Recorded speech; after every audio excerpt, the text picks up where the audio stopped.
Assalamualaikum warahmatullahi wabarakatuh.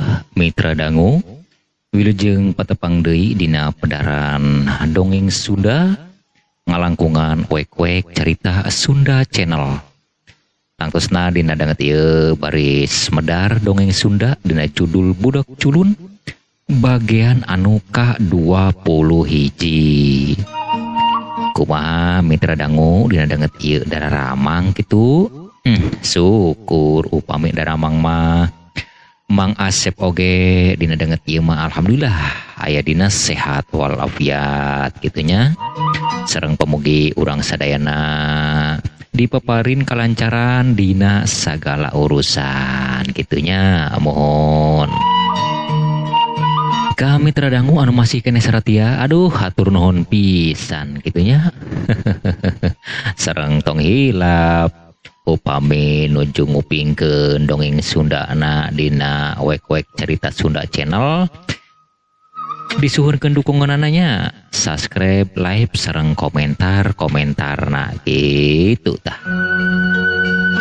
Sareng ka mitra dangu hatur nuhun pisan anu parantos ngintunkeun komentarna oge dukunganana. Duh sing pemugi kasayan mitra dangu sing kenging babales ti Gusti anu Maha Suci, amin ya robbal alamin. Oge dimurahkeun rizkina gitunya. Mohon mangga tong nyang kolong ting kana waktos urang dangukeun wae kumaha guaranana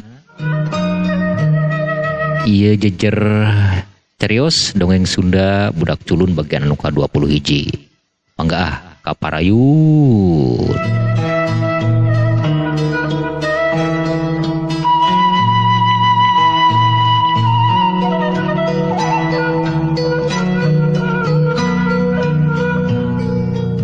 Aing mah betung ngarti kayan si Saman. Nah, pangabisana bet jauh beda jeung nu baheula-baheula. Nah manehna geus ngulik pangarti ngolah pangabisa di mana? Sakanya ho aing mah ngan ukur jeung aing tah ngalatih pangabisa ge. Gerendengna Mbah Cokro bari manehna angger we nungkulkeun dua kerisna kana baskom anu dieusi cai herang. Bari jeung manehna terus kegerenceman mapatkeun ilmu jampe pamakena.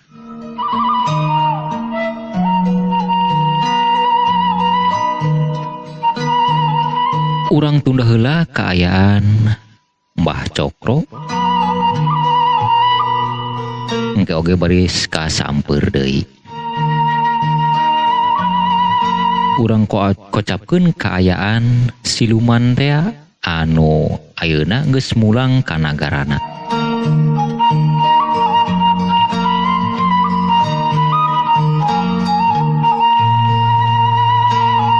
Teu lila eta siluman buta geus anjog ka nagarana, manehna geus nyampe ka pintu gerbang atuh puguh wae dua gulang-gulang anu aya di pintu gerbang mukakeun pintu gerbangna.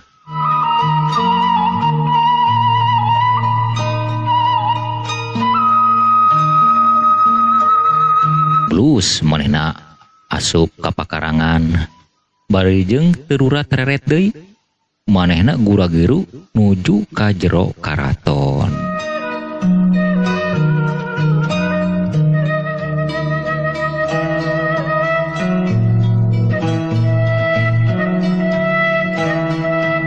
Jog anjog manehna ka jero karaton katingali sang raja keur calik wae dina kursi emasna meuni hurung herang. Kursina diteretes ku emas meuni ting buri nyai.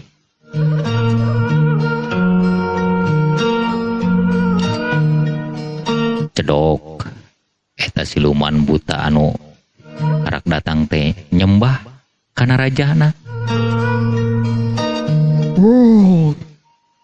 Aya naon maneh datang deui ka dieu? Aya naon? Kumaha? Pangala maneh nah atuh dibawa ka dieu. Nah atuh hasil. Hah? Itu ceuk sang raja. Ngomong gitu nate manehna bari mureleng ka Ponggawa anu karak datang teh.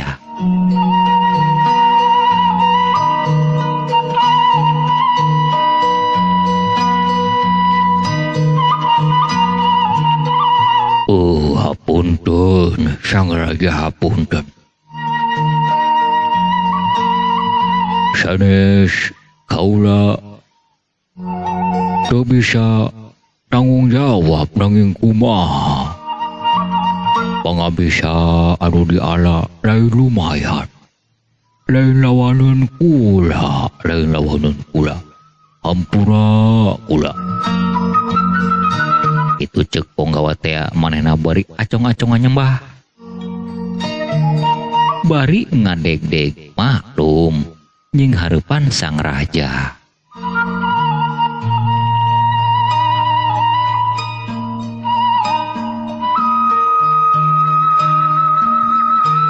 Atuh puguh we sang raja mundelik panona meuni bolotot siga rek nganjlot kaluar we panona teh. Manehna meuni buncelik bari jeung tetenjrag. Bangkar waroh sia. Keur naon jadi Ponggawa? Lamun teu boga pangabecus. Hartian sia. Itu pokok-pokanana sang raja. Manehna bari tetenjrag. Puguh we Ponggawa anu keracong-acongan nyembah teh. Tambah murungkut we, tambah ngayadiad awakna.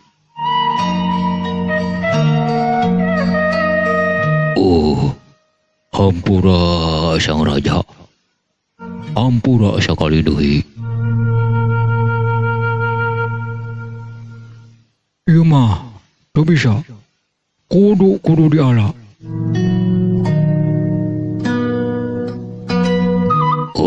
Sumuhun sang raja. Diestokeun pisan nanging hapunten. Kaula kumaha lamun aya pamenta? Minta naon sia? Minta naon? Itu tembal sang raja. Manehna bari murleng we panonna teh.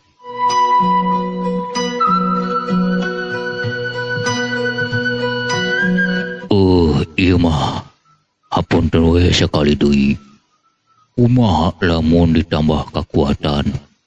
Lamun kula nyorangan mah geus jelas kula geus moal untupan. Wayahna kula menta batur. Menta ditambah batur lah. Oh gitu.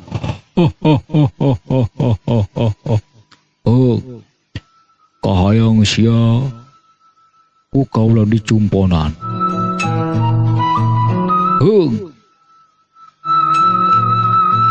Bakal dibaturan ku 10 urang. Cukup. Nuhun sang raja, nuhun pisan. Cukup sigana mah. Geus, ulah laleda, ulah ngalobakeun waktu deui. Ulah ngabuang-buang waktu, geura indit deui. Geus, prajurit geura bawa ku nyaneh ka ditu. Itu sang raja ngomong kitu na teh.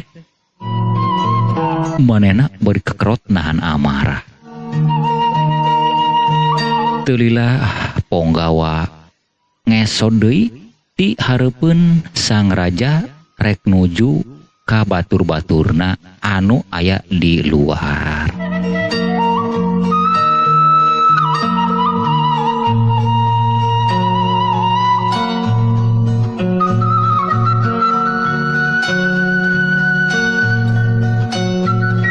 Geus ngumpulkeun baturna mah kira-kira 10-10an.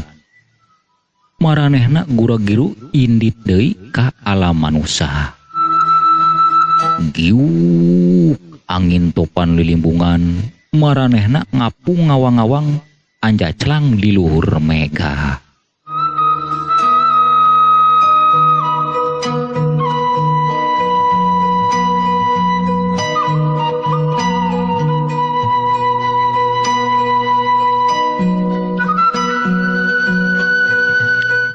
ngarupakeun kaayaan di lembur dayeuh.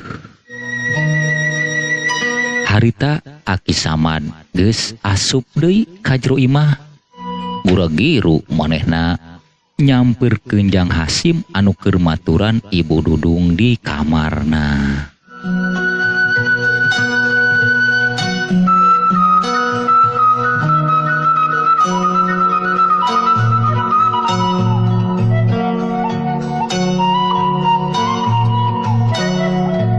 Aduh, Samad.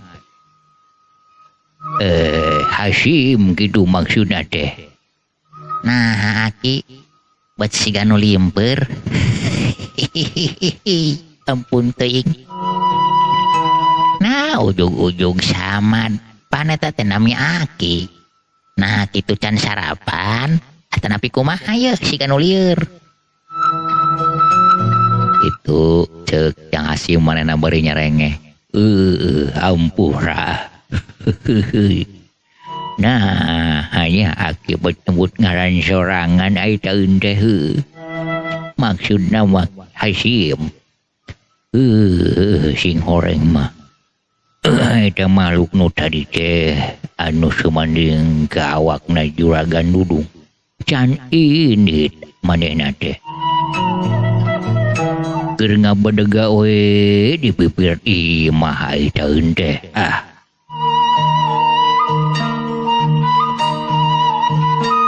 Aki Samad bari gek diuk di tungtung dipan.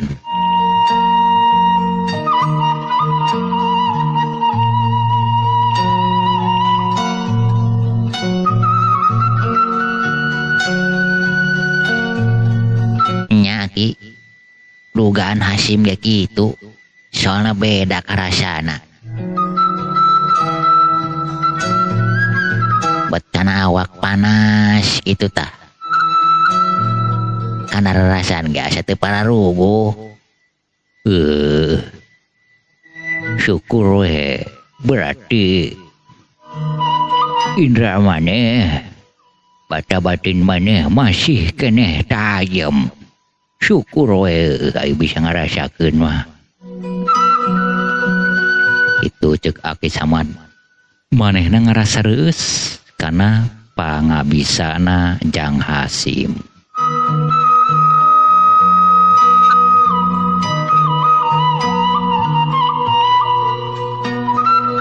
Tapi Yang, urang kudu leuwih waspada Yang. Sabab pasti eta makhluk baris datang deui ka dieu. Buah-buah ama manehna mawa batur-baturna mawa barana. Eleuh. Nah, kumaha Ki? Tembal Jang Hasim, manehna bari olohok.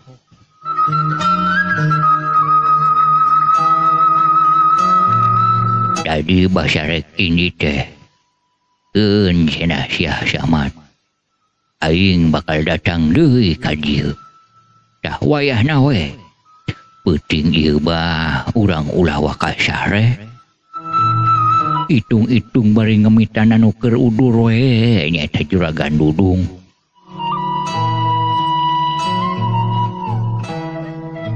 Sabab pasti peuting ieu baris datang deui Yang. Itu tembal Aki Samad. Manehna mepelingan ka Jang Hasim. Ari Ibu Dudung mah meureunnan ngarasa tunduh. Manehna teh meunit tibra sare.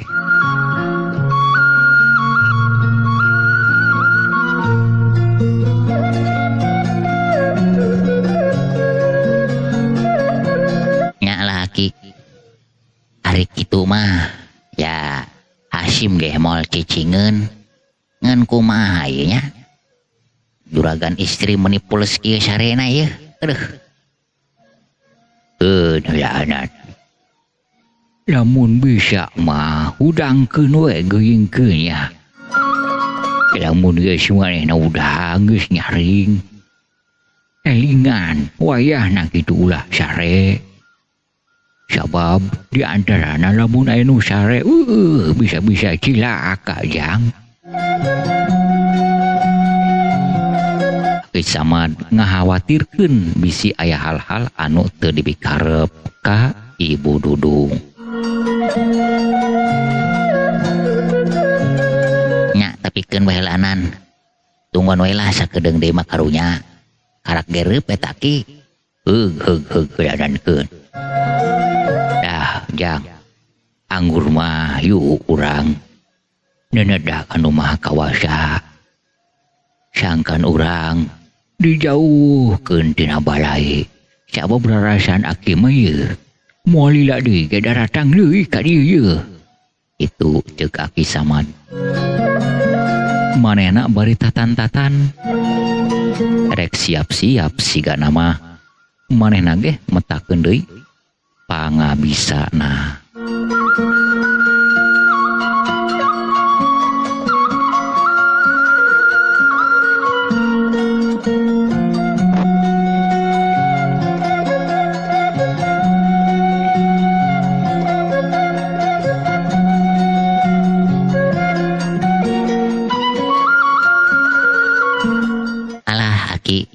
Bet aya wae ai teun teh.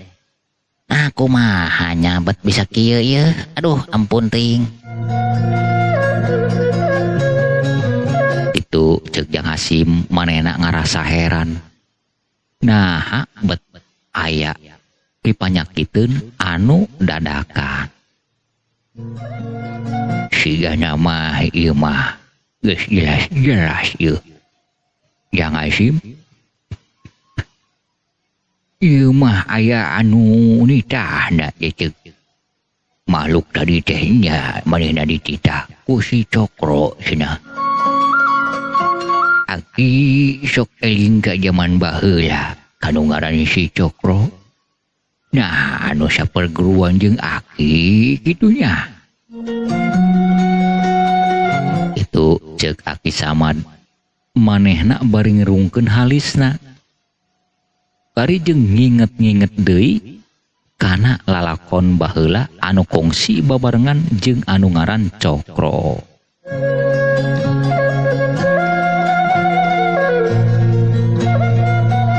Eleuh, nah Aki masih keneh boga batur sapaguron kitu.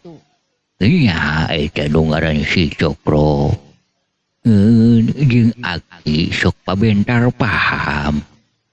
Sabab antara Aki jeung manehna teh beda jalan, beda pileumpangan teh. Itu ceuk Aki Samad.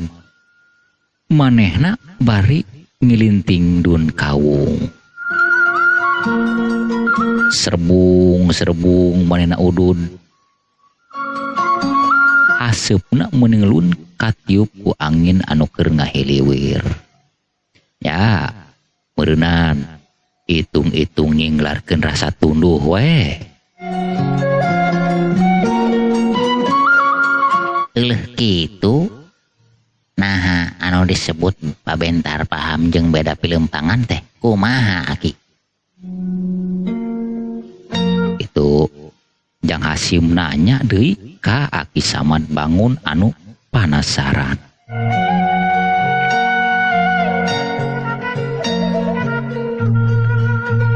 Ari acara Aki jeung manehna nya ari Aki mah jalan kahirupan teh anu biasa-biasa we, anu wajar-wajar we. Ari manehna mah dah kana pileumpangan anu jelas-jelas salah. Alah, itu Aki. Iya, ari manehna mah kana wabadog, kana rampok, teu saeutik nyawa manusia nu geus ngarayang ku leungeun manehna teh.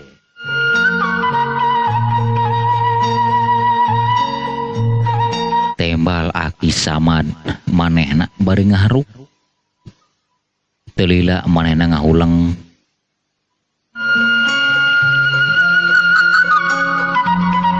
Geus kitu kadenge deui ngomong atanapi kedalisan ka Jang Hasim.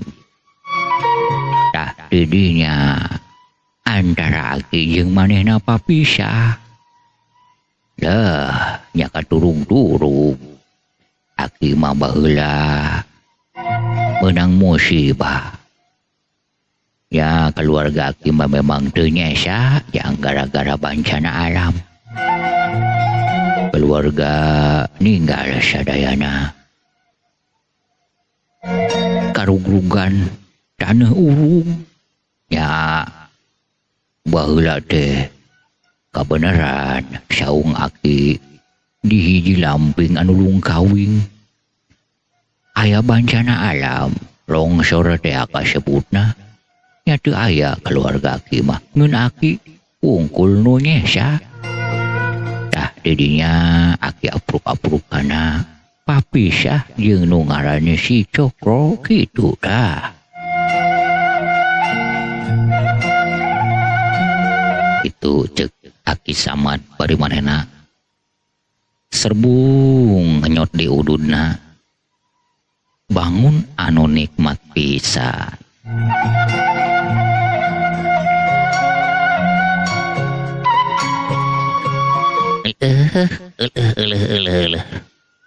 Kutan teh kitu nya aki lalakonna teh. Wanjakal teuing tah anu ngaran Cokronya. Nah, beda pilempangan jeung aki.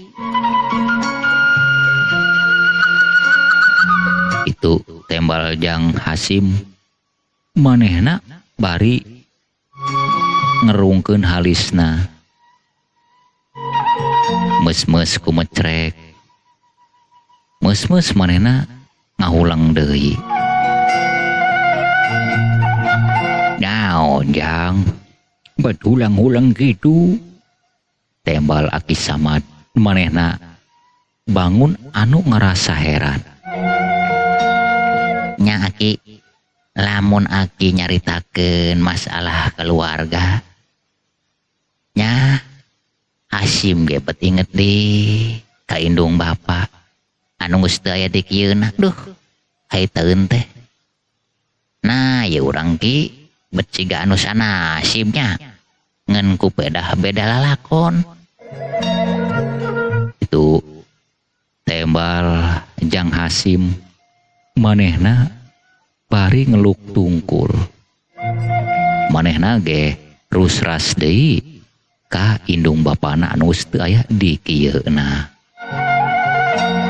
Ya geus kitu we meureun jang Hasim.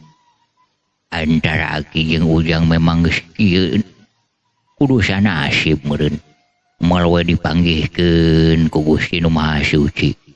Manan kitu oge meureun geus aya garis titis tulis di ditu.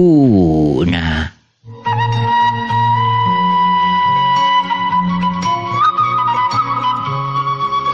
Tembal aki Samad bari ngagesekeun puntung rokokna kana asbah.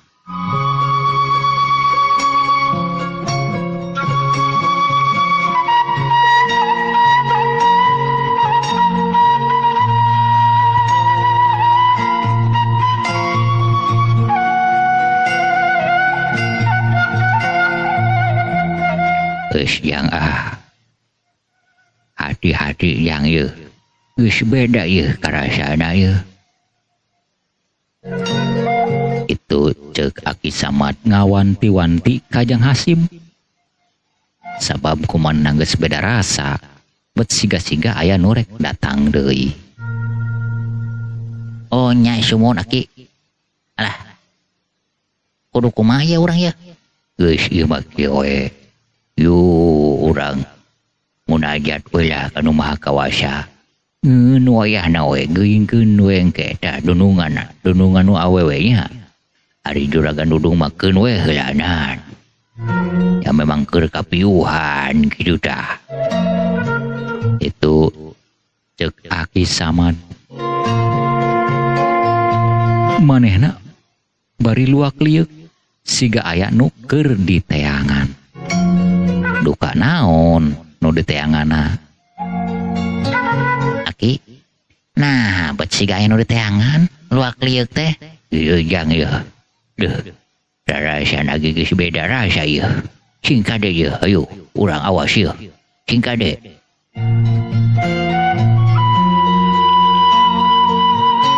Ayeuna kieu we. Ujang tetep we di jero kamar. Akhirnya keluar deui ieu. Teu nunggu jawaban Jang Hasim. Aki Samad manehna ngaleos deui keluar, jerut turun ka buruan.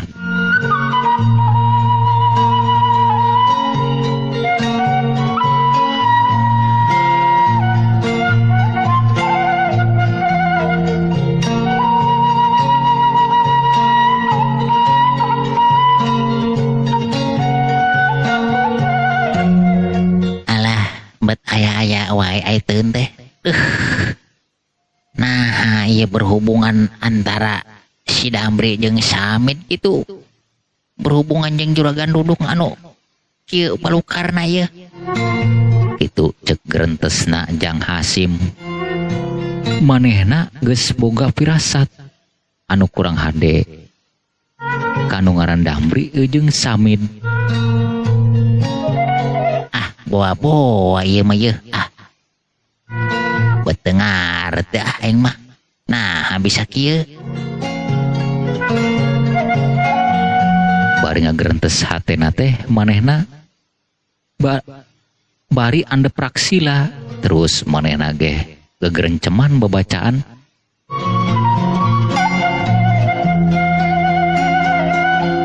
Bisi aya hal-hal anu teu dipikareuk.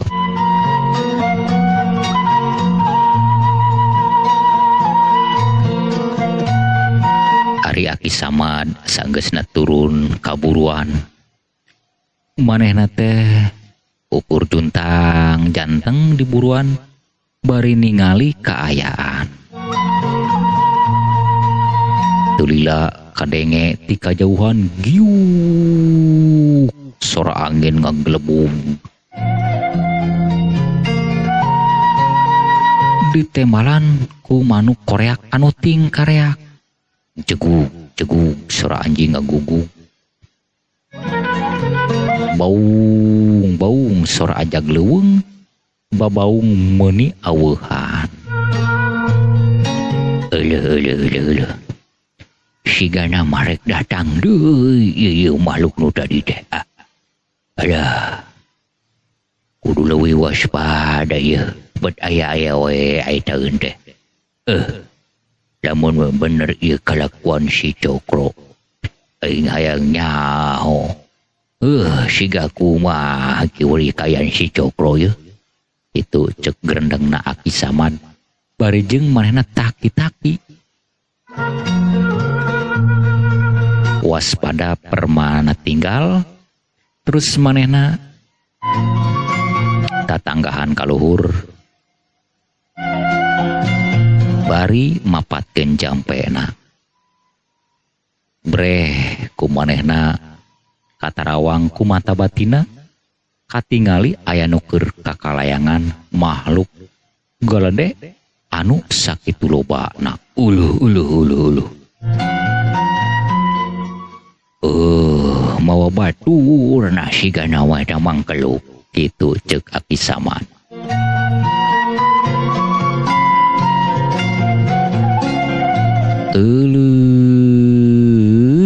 Mitra dangu rupina waktosna tos teu nyekapan deui nya. Urang cekapkeun heula dugi ka dieu. Hatur nuhun dina sagala perhatosanana kitu nya. Sareng nyuhunkeun dihapunten. Bilih aya cariosan-cariosan anu kirang merenah ka kupingna oge dina tata cara penyampaianana. Nanging pamudah-mudahan urang tiasa dipatepangkeun deui dina episode anu salajengna. Bukituna Mang Asep saparakanca bade amit mundur amit mungkur. Wassalamualaikum warahmatullahi wabarakatuh. Permios cag